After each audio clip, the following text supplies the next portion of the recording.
506 BC, I, Cloelia, was one of the 10 girls and 10 boys that were sent as hostages to King Lars Porsena to finalize the peace treaty with Rome. At the camp, we were very unhappy and often mistreated. So I decided, in the middle of the night when the guards weren't looking, I would take a group of girls and try to escape. I led them out of the Etruscan camp into the Tiber River. At the Tiber River, we crossed on horseback. I was in the lead, checking back on the girls behind me. In the middle of the river, our enemies had spotted our absence and attacked us with a shower of spears. We all crossed the river safe and happy. When we got to Rome, everybody was happy to see us. However, back at the Etruscan camp, King Porsena was infuriated. He demanded that I return, or the peace treaty would not be finalized.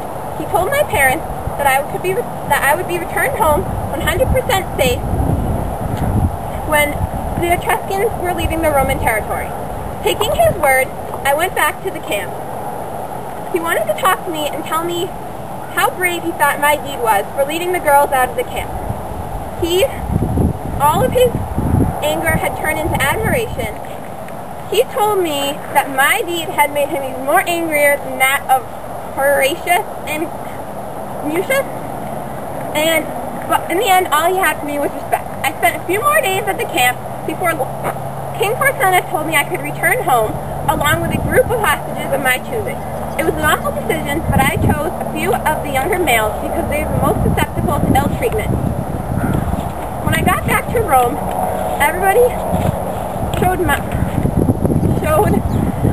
celebrated my bravery, and they honored me with a statue of a girl on a horse in the Via Sacra. The Via Sacra is the sacred road that starts at the top of the Capitolian Hill, goes through the Forum and to the Colosseum. For now, a little bit on Lars Porsena. Lars Porsena was the king of Clusium, and he came into conflict with the Romans when our last king, King Lucius Tarquinius Superbus, asked him for help against the Roman Republic. Superbus's family was that of Etruscan descent, so he thought that Porsena would be the appropriate person to ask.